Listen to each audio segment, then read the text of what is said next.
సిరిసిల్ల నియోజకవర్గంలో మరి సిరిసిల్ల జిల్లా కేంద్రంలో సిరిసిల్ల నియోజకవర్గ అధ్యక్షులు చుక్కా రాజశేఖర్ గారి ఆధ్వర్యంలో ఈరోజు యూత్ కాంగ్రెస్ ఎగ్జిక్యూటివ్ మీటింగ్ ఏర్పాటు చేసుకోవడం జరిగింది. ఈ కార్యక్రమానికి విచ్చేసినటువంటి రాష్ట్ర అధికార ప్రతినిధులు భాను గారు మరియు ప్రభాకర్ గారు, అదేవిధంగా మండల అధ్యక్షులు, అదేవిధంగా కార్యవర్గ సభ్యులు పాల్గొనడం జరిగింది.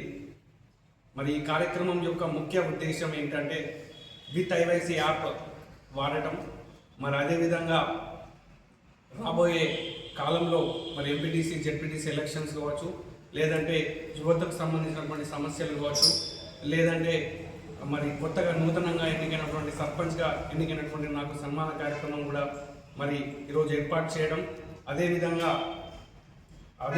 మరి పలు సమస్యల గురించి మనం ఈరోజు చర్చించుకోవడం జరిగింది.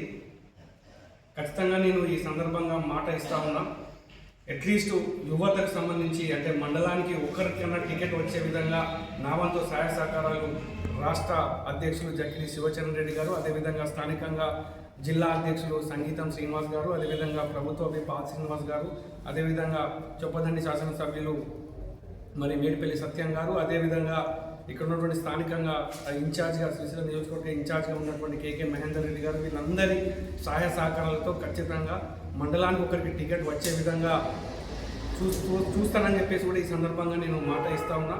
అదేవిధంగా మరి ఎవరైతే ఇప్పుడు పోటీ చేస్తున్నారో ఆ నామినేటెడ్ పోస్టులు కూడా ఖచ్చితంగా నామినేటెడ్ సంబంధించిన పోస్టులు కూడా మనకి ఖచ్చితంగా యువతకి అట్లీస్ట్ 20% కేటాయించాలని చెప్పేసి కూడా ఈ సందర్భంగా నేను కోరుకుంటా ఉన్నా. అదేవిధంగా ఎవరైతే ఇప్పుడు అంటే ఎంపీటీసీలుగా లేకపోతే ఈ కౌన్సిలర్లుగా మన సిరిసిల్ల పట్టణంలో కావచ్చు, వేములవాడ పట్టణంలో కావచ్చు పోటీ చేస్తా అనుకుంటున్నారో వారికి కూడా ఖచ్చితంగా అండదండలుగా ఉండే బాధ్యత నాది అని చెప్పేసి కూడా ఈ సందర్భంగా నేను తెలియజేస్తా ఉన్నా. మరి దాంతోపాటు ఎవరైతే ఇప్పుడు అంటే పోటీ చేయడానికి సంసిద్ధంగా ఉన్నారో వారు ఖచ్చితంగా మీరు పెద్ద కాంగ్రెస్తోని అనుసంధానంగా ఉండాలి. ఎందుకంటే వారిని కోఆర్డినేట్ చేసుకుంటేనే మనకి కూడా ఒక అంటే వారి కనుసన్నల్లో పనిచేస్తేనే మనకు కూడా ఒక గుర్తింపు అనేది లభిస్తుంది. వారిని కోఆర్డినేట్ చేసుకోవాల్సిన బాధ్యత కూడా మనపైన ఉన్నదని చెప్పేసి కూడా ఈ సందర్భంగా నేను గుర్తు చేస్తాను. Thank you.